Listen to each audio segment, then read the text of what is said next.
Hemos decidido titular nuestra ponencia de la discriminación a la oportunidad garantizando los derechos de los migrantes en Colombia y abordaremos 5 aspectos claves que nos permitirán entender el impacto de ese fenómeno. En primer lugar, daremos un contexto para comprender la magnitud de la migración.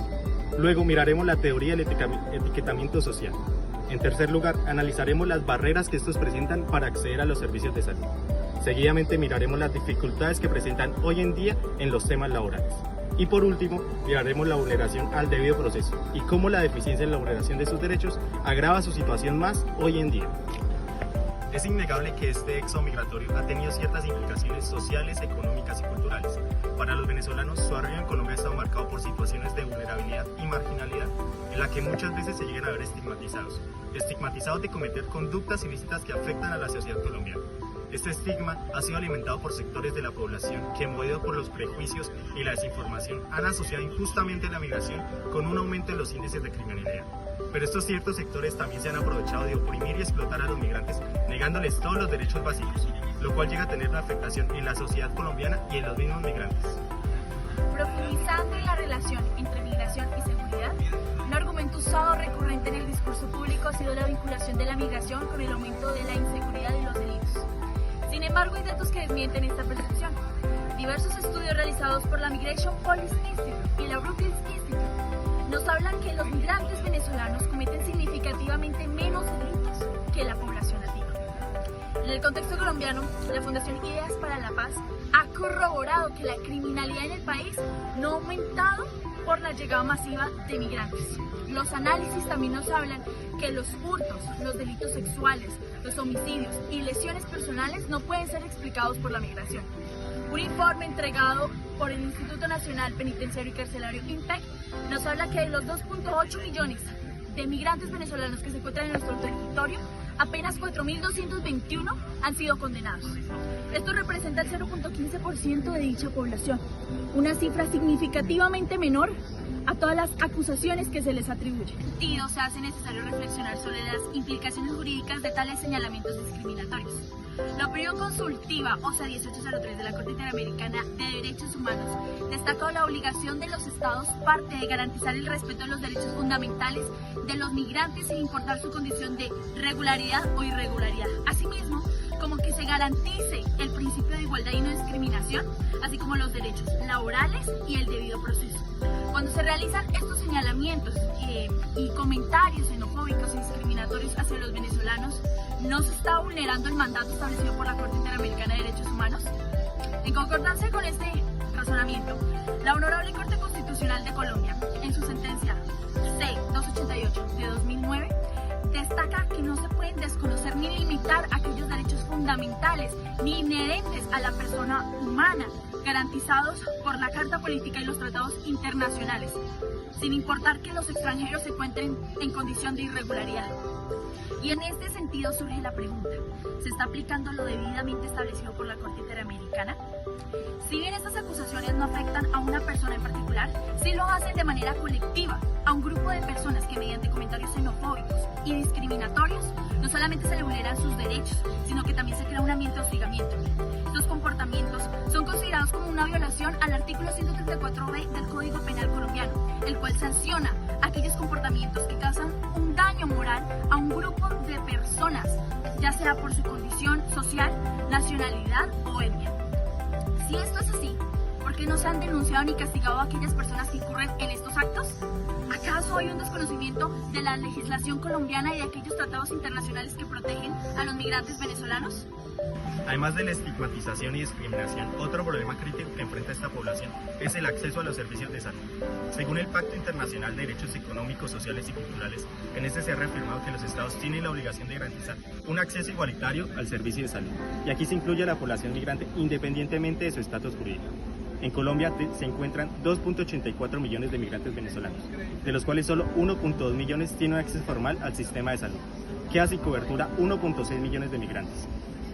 En Colombia, la población migrante accede mayoritariamente a los servicios de salud a través de urgencias, lo cual no solo resulta más costoso, sino también resulta ineficiente para brindar una atención integral. En el año 2021, el Estado colombiano deudó 407.000 millones en atención de urgencia a población migrante, lo cual es una cifra que evidencia el impacto financiero que puede llegar a tener esto. Un problema subyacente aquí es la regularización. Si bien 1.9 millones de migrantes han logrado obtener el permiso por protección temporal, queda una cifra sin cobertura. Esto les impide acceder a los servicios de salud más allá de urgencias. Y este hecho nos plantea una pregunta: ¿cómo se garantiza el acceso a los servicios de salud curativos, preventivos y paliativos, tal cual lo establece el Pacto Internacional de Derechos Económicos, Sociales y Culturales, si los migrantes no logran estar regularizados? En cuanto a temas laborales, el Fondo Monetario Internacional indicó que gracias al esfuerzo de los colombianos en integrar a la población migrante, se ha estimulado el crecimiento de la economía en un 0.25%. Si bien esto es gracias a comerciantes y empresarios, esto tiene un trasfondo. La población migrante trabaja semanalmente 50 horas, mucho más que un colombiano promedio, cuyo horario promedio semanal es de 44 horas. Aquí en Yopal se reportaron 7.000 migrantes, de los cuales un 20% está desempleado y un 60% no tiene un acceso formal al sistema de seguridad social. En un informe presentado por la Universidad de los Andes, se catalogó Yopal como una ciudad distinta, esto en base a los malos tratos y comentarios xenofóbicos. Traigo a colación uno de los comentarios a los que hago referencia. Por ser venezolanas nos decíamos que nunca hacíamos nada, que no rendimos, que no servimos ni para lavar un plato. Nos mandan a hacer 1000 cosas al mismo tiempo y todo es colaboración. Y si no queremos, ya se vuelve una obligación. Por todo eso que se hace, le quieren pagar a uno 20.000 pesos.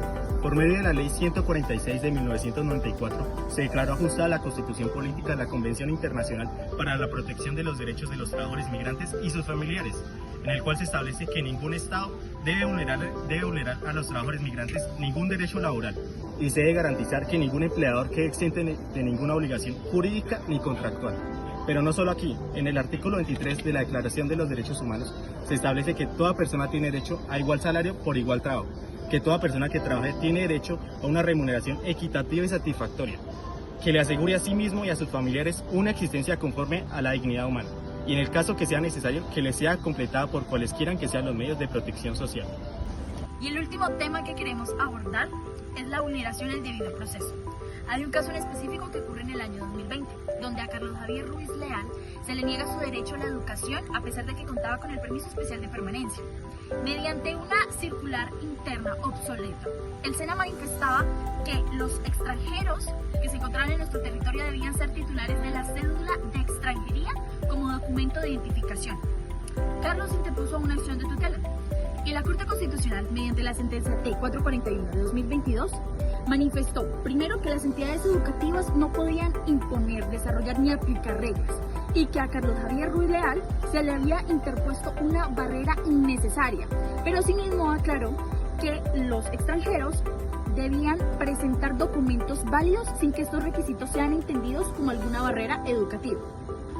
Ahora bien, después de plantear todas estas problemáticas con respecto a la limitación que tienen las personas al acceso a los servicios básicos de salud, la regularización migratoria y las diferentes problemáticas laborales, se plantean diferentes soluciones para solventar estas problemáticas, como por ejemplo el realizar campañas de salud comunitaria y también el crear programas que permitan el acceso universal a la salud.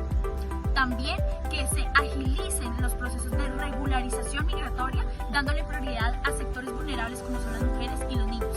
En el ámbito laboral, que se implementen mecanismos para reportar los abusos que se presenten y también que estas personas puedan acceder a capacitaciones que mejoren sus habilidades para así poder acceder a mejores empleos. También se invita a la convalidación de los títulos profesionales que tengan los migrantes venezolanos, ya que somos fieles creyentes de que sus conocimientos pueden contribuir al desarrollo de Colombia, así como lo hicimos los colombianos en décadas pasadas al desarrollo de Venezuela. Ya para finalizar, esta ponencia nos invita a reflexionar y ciframos los colombianos que tenemos que dejarlo todo, incluso nuestra propia familia, para sobrevivir. ¿Qué pasaría? Pongámonos un momento en el lugar del otro y dejemos de ver a las personas con ojos de etiquetas y prejuicios sociales. Empecemos a verlos con ojos de igualdad, porque si algo nos dejó de experiencia y de aprendizaje esta ponencia es que la migración no es un desafío a evitar, sino una oportunidad para demostrar Que los derechos humanos No conocen fronteras ni nacionalidades. Uno. nosotros somos el semillero Jaime Garzón.